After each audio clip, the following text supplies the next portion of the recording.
Saya Made Wididharma selaku salah satu calon DPD RI secara pribadi dan juga atas nama masyarakat mengucapkan selamat atas dilantiknya Irjen Polisi Purnawirawan Sang Made Mahendra Jaya. Mudah-mudahan di dalam melaksanakan tugas nanti dapat berjalan dengan baik. Tentunya kami selaku calon DPD tentu menginginkan harapan dan tujuan nanti di dalam melaksanakan tugas. Dan kita ketahui bersama bahwa persoalan-persoalan ataupun permasalahan-permasalahan ataupun isu-isu pembangunan daerah begitu kompleks sekali, tidak mungkin selama 1,5 tahun tugas yang diberikan oleh penjabat Gubernur Bari dapat melaksanakan dengan baik. Nah, oleh karena itu ada permasalahan ataupun isu-isu yang perlu nanti diantisipasi terkait dengan tugas-tugas selama 1,5 tahun. Yang pertama adalah tentu mengantisipasi terkait dengan rendahnya ataupun meningkatnya kemiskinan, pengangguran, dan permasalahan sosial. Yang kedua, tentu terkait dengan masih rendahnya sumber daya manusia. Yang ketiga, terkait dengan belum optimalnya tata kelola pemerintahan dan pelayanan publik. Nah, selanjutnya, belum optimalnya pemajuan kebudayaan. Kemudian ancaman keamanan dan kenyamanan. Nah, ini juga menjadi isu-isu strategis sangat penting sekali. Kemudian meningkatnya kerusakan ataupun ancaman pencemaran lingkungan dan ancaman perubahan iklim. Dan terakhir mungkin belum optimalnya layanan infrastruktur baik itu darat, laut maupun udara. Nah, tentu keinginan kita, mungkin keinginan semualah, itu tentu harus memiliki tujuan yang akan nanti diharapkan untuk menyelesaikan persoalan-persoalan atau isu-isu. Yang pertama adalah, isu yang pertama itu adalah yang tadi saya sampaikan adalah terkait dengan mengantisipasi meningkatnya kemiskinan dan pengangguran dan permasalahan sosial. Maka tujuannya adalah bagaimana menurunkan angka kemiskinan. Nah, menurunkan angka kemiskinan, saya kira nanti pasti beliau dengan jajarannya memiliki arah kebijakan ataupun strategi-strategi yang dilakukan adalah tentu bagaimana meningkatkan pertumbuhan ekonomi. Nah, yang kedua adalah bagaimana meningkatkan lapangan kerja dan pemerataan pendapatan masyarakat. Yang ketiga, tentu optimalisasi terkait dengan kemandirian fiskal daerah. Nah, itu tujuannya yang nanti kita harapkan.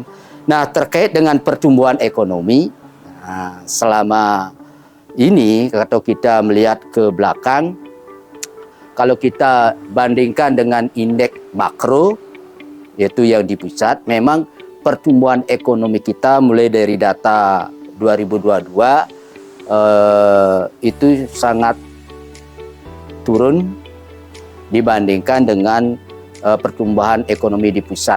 Kalau tidak salah ini catatannya yaitu pertumbuhan ekonominya 4,5, sedangkan di pusat yaitu 5,1. Tetapi kalau kita lihat RPJMD-nya mereka sudah melampaui. Nah, ini yang perlu diantisipasi. Nah, kemudian terkait dengan pertumbuhan ekonomi, saya juga sampaikan berdasarkan pencermatan juga bahwa penghambat utama daripada pertumbuhan ekonomi, kalau kita lihat dari sisi permintaan, harus meningkatkan investasi lebih genjot lagi dan juga meningkatkan ekspor. Nah, ini kan lemah sekali di Bali. Nah, yang kedua, kalau kita lihat dari segi produksi, nah bagaimana nanti kita meningkatkan produktivitas daripada peningkatan UMKM, kemudian pertanian, perikanan, industri, manufaktur. Itu dilihat dari penghemat utama. Nah, ini kan perlu diantisipasi lebih lanjut. Nah, kemudian tentu untuk mentransformasi pertumbuhan ekonomi atau transformasi ekonomi Bali, saya kira itu sebelumnya kan sudah diagendakan, sudah istilahnya pedomannya sudah dikeluarkan oleh gubernur yang lama, Pak Wayan Koster, yang kita kenal dengan ekonomi kreatif Bali, di mana ada 6 keunggulan saya kira di sana, yaitu pertanian, perikanan dan kelautan, kemudian industri, manufaktur, kemudian ekonomi kreatif dan digitalisasi, kemudian juga pariwisata. Nah, oleh karena itu, ini sangat penting sekali di dalam mentransformasi ekonomi. Nah, mentransformasi ekonomi tentu ada langkah-langkah atau strategi, saya kira beliau pasti punya. Yang pertama, kita sepakat bagaimana Bali itu sehat dan pintar. Siapapun nanti melanjutkan menjadi gubernur, tentu cara berpikirnya, fokus kita itu bagaimana Bali, terutama Provinsi Bali, supaya masyarakatnya adalah sehat dan pintar.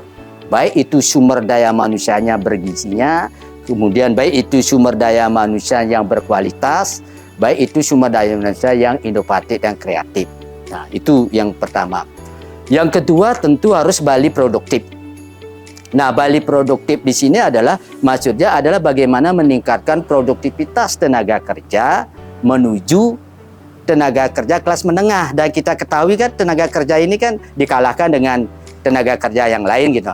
Nah, di sini kan tugas pokok atau tugas yang sangat berat sekali dilakukan. Kemudian mendorong modernisasi pertanian itu menuju Bali organik. Nah, ini kan sudah dijalankan, tetapi perlu juga ditingkatkan.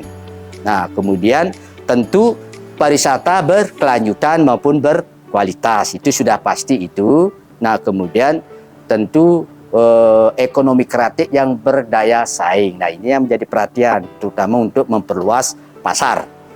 Nah, terakhir mungkin bagaimana ekosistem UMKM kita itu supaya tangguh dan juga meningkatkan ekspor. Nah, yang ketiga adalah bagaimana Bali itu smart island. Nah, ini harus perlu diperhatikan, itu dalam rangka peningkatan literasi, bakat. Nah, kemudian juga bagaimana meningkatkan infrastruktur digitalisasi, bagaimana penguatan secara praktik mengenai digitalisasi untuk dunia usaha ataupun pelayanan publik. Nah, kemudian selanjutnya adalah tentu Bali itu supaya Bali hijau atau provinsi hijau. Nah, disinilah perlu ada pengembangan daripada energi bersih. Nah, walaupun gubernur yang lalu sudah mencanangkan, kemudian bagaimana transformasi dari pengolahan sampah ini, masalah sampah kan tidak pernah selesai ini, transportasi, kemudian bagaimana transformasi ramah lingkungan. Yang paling penting barangkali untuk kedepannya itu adalah pembangunan ekonomi blue ekonomi. Nah, kan ini belum berjalan seperti apa yang diharapkan. Nah, kemudian bagaimana Bali terintegrasi, ya tentu dengan peningkatan sarana prasarana, konektivitas dan terusnya. Baru terakhir bagaimana Bali itu kondusif dan berintegritas, terutama bagaimana penguatan daripada keuangan kita, kemudian dukungan daripada lembaga-lembaga kita keuangan, kemudian kemudahan kita berusaha, tentu reformasi yang kita lakukan. Nah, dari transformasi ekonomi inilah nanti saya harapkan termasuk nanti isu-isu yang Titiang sampaikan itu sudah diprogramkan baik itu program maupun kegiatan maupun subkegiatan yang sudah dicanangkan oleh Bapak Gubernur yang lama, yang sudah dituangkan di dalam APBD 2023 dan juga disesuaikan dengan perubahan anggaran perubahan 2023 yang telah sudah diketok palu. Itu artinya penjabat baru tentu akan mengeksekusi langsung ataupun melanjutkan program-program yang telah ada. Nah, kalau kita melihat gambaran secara umum bahwa kalau pendapatan daerah kita kan itu 6,9 ya. Nah, kemudian setelah disesuaikan dengan anggaran perubahan itu menjadi 7,2. Begitu juga dengan belanja, yaitu 7,5 menjadi 7,9. Nah, kemudian begitu juga dengan defisit. Defisitnya kan 588 miliar lebih, itu sekarang menjadi 117 miliar lebih. Termasuk juga penerimaan pembiayaan. Pembiayaan juga meningkat. Semula induknya adalah 1,02 triliun menjadi 1,11 triliun. Artinya ada peningkatan. Nah, penerimaan pembiayaan mungkin termasuk nanti silpa. Nah, oleh karena itu, kalau misalnya penjabat yang baru ingin melakukan penyesuaian ataupun perubahan, tentu kepada pada APBD 2024.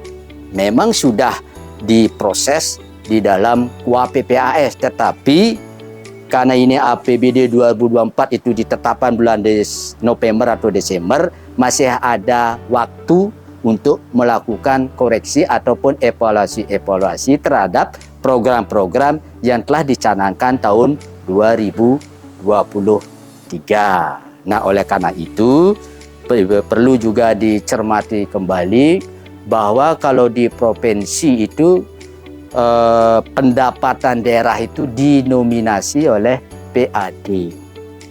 Kalau di kabupaten mungkin paling banyak didominasi oleh dana transfer, yaitu dana DAU dan dana alokasi khusus dan dana desa. Oleh karena itulah perlu, nah ini kan perlu untuk meningkatkan pendapatan di luar PAD.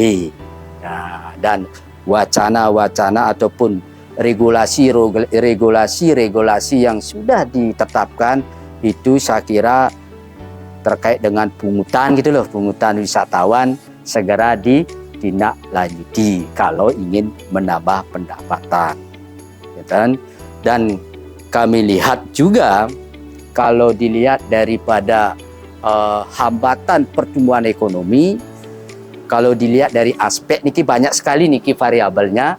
Kalau kita lihat dari aspek SDM pendidikan, SDM tenaga kerja, SDM kesehatan, infrastruktur, kemudian regulasi ataupun institusi, kemudian daya saing, dan aspek pembiayaan. Nah, justru aspek pembiayaan yang menjadi persoalan besar. Sehingga dengan demikian ada keinginan juga gubernur-gubernur ingin melaksanakan istilahnya visioner, gitulah, melakukan idealis untuk membangun program-program infrastruktur, tetapi kenyataannya dana tidak memungkinkan pembiayaan gitu. Nah, salah satu pembiayaan yang kita coba telusuri di sini adalah walaupun variabelnya banyak, yaitu kan penggunaan penggunaan kredit konsumsinya kan rendah. Nah, kemudian juga kredit modal kerja juga rendah. Nah, kemudian modal kredit pertanian dan manufaktur juga rendah. Kan ini sebenarnya lembaga-lembaga kredit itu kan mungkin persyaratan dan sebagainya lah secara teknis itu kan perlulah ditingkatkan untuk pembiayaan. Nah, itu yang ke depan nanti dilakukan.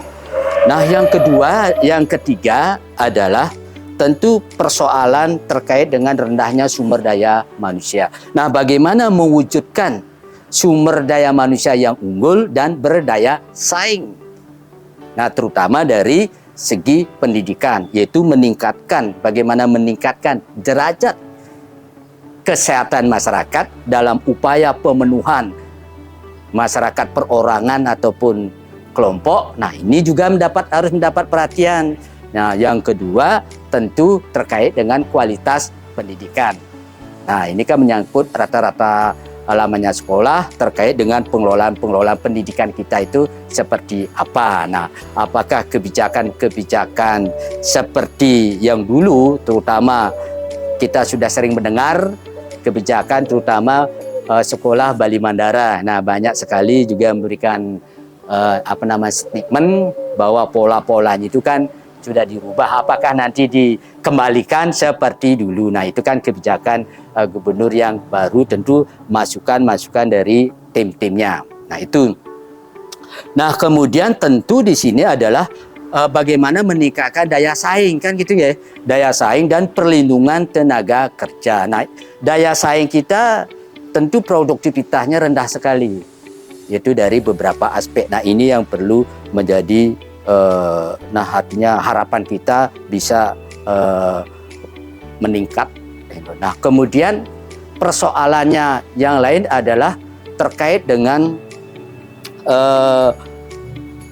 belum optimalnya tata kelola pemerintahan dan pelayanan publik. Nah, ini kan terkait dengan di birokrasi lah, di reformasi birokrasi mengenai sistem penerapan sistem merit dalam ASN. Nah, seperti apa? Tapi untuk eranya Pak Gubernur saya kira itu juga sudah bagus. Cuma ya harapan kami nanti penempatan pejabat itu ya betul-betul the right man, the right place. Kedua ya harapan kami jangan sampai nanti terlalu lama menduduki jabatan tertentu. Nah, masukan kami ya cukup 2 tahun aja diputar lah. Jangan terlalu lama, karena nanti berpikir sono-sono nyaman akan berpotensi saja itu ada kekurangan dan sebagainya. Nah, kemudian terkait dengan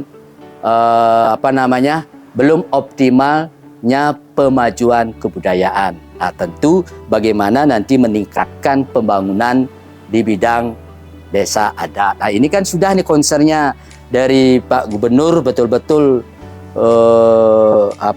mengatensi daripada desa adat, termasuk juga gubernur-gubernur yang lain. Nah, desa lain. Nah, sekarang persoalannya di sana terkait dengan desa adat secara di lapangan kan masih banyak juga kasus-kasus ya yang terjadi di lapangan, terutama terkait dengan warga dengan desa adat, misalnya masalah aset dan sebagainya. Walaupun sudah banyak regulasi-regulasi yang telah diterbitkan. Nah, oleh karena itu ke depan nanti kalau memang nanti ada koreksi 2024, jadi bantuan-bantuan yang diterima oleh desa adat 300 juta, saya kira itu sangat kurang sesuai dengan kebutuhan, sesuai dengan permasalahan yang ada di desa adat. Ya, yang kedua ya kami harapkan nanti di dalam tata kelola keuangan itu ya jangan terlalu nyelimet lah nanti. Ya, sehingga perlu dicarikan sistem-sistem yang baik untuk meringankan juru bendesa atau prajuru di dalam menerima ataupun mengelola dana. Jangan sampai nanti ke depannya itu ada hal-hal yang tidak diinginkan karena beliau tidak paham terhadap aturan-aturan yang terjadi. Nah, sekarang kasus-kasus desa adat kan sudah mulai muncul satu persatu dan sebagainya. Apalagi sekarang ini kan sudah tahun politik, kan tentu harus hati-hati. Ya, hati-hati. Nah, kemudian juga terkait dengan bagaimana pengembangan daripada budaya spiritual dari masing-masing krama. Nah, terutama ya nilai tradisi. Jadi tradisi masing-masing kabupaten kan berbeda. Silakanlah nanti kita kembangkan, jangan dihambat lah dan seterusnya Niki. Nah, yang ketiga ya tentu bagaimana nanti mewujudkan pemajuan kebudayaan. Nah, terutama Niki kan pembangunan budaya ini kan pelestarian cagar budaya kita, museum, kita sudah tahu kan, pengembangan seni tradisional itu kan sudah biasa lah. Nanti perlu juga ada pengembangan penelitian dan seterusnya. Nah, kemudian di sini persoalan yang paling menarik sekarang, yang paling dengan tahun 2024 ini adalah terkait dengan ancaman dan keamanan. Nah, kebetulan juga penjabat gubernur baru itu kan sudah malang melintang lah urusan kriminal, kemudian lebih banyak ke resise.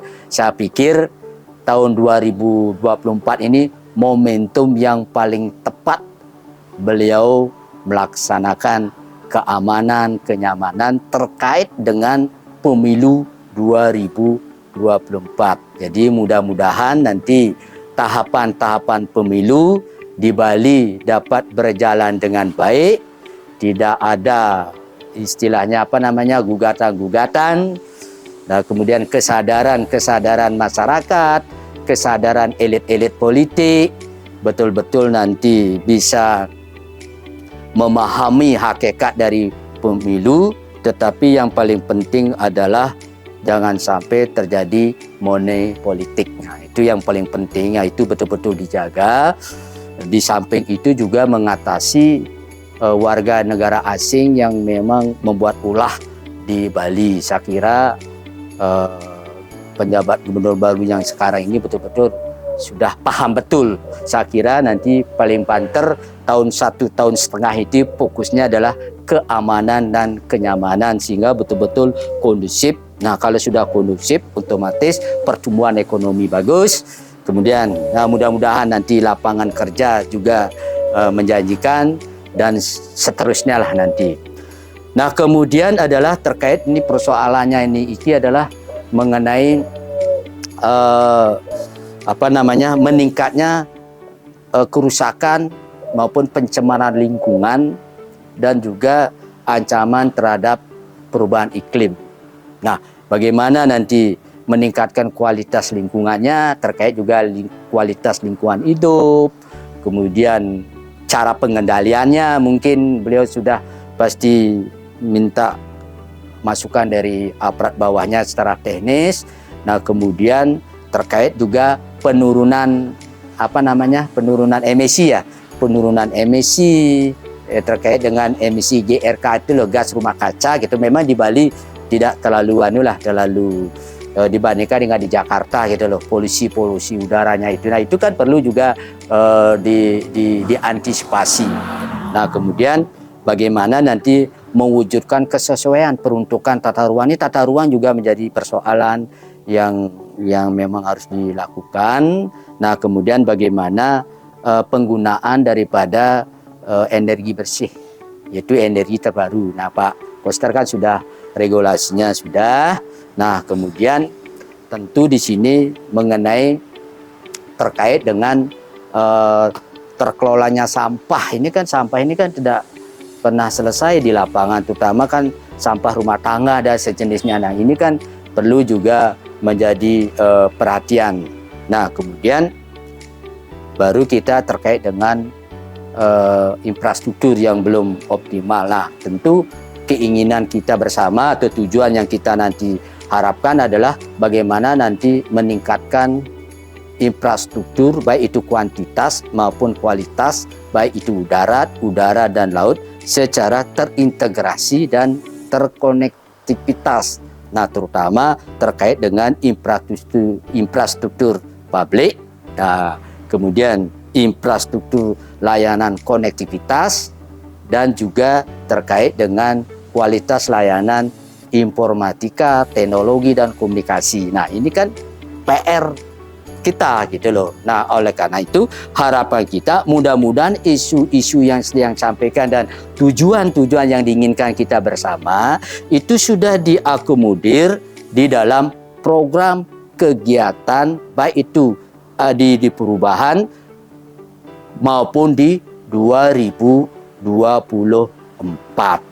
Nah, 24. Jadi mudah-mudahan waktu yang 1,5 tahun ya, dari penjabat gubernur baru, jadi bisa melakukan kolaborasi, mengadaptasi kepada aparat-aparat ataupun staf-staf di bawahnya. Mudah-mudahan harapan kita, kami tetap memberikan doa dan juga melaksanakan tugas dengan baik.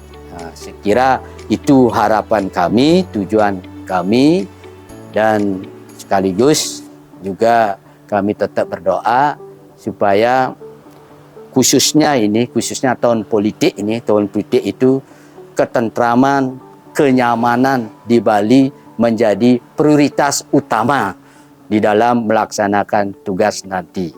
Saya kira itu, sekian dan terima kasih. Om Santi Santi Om.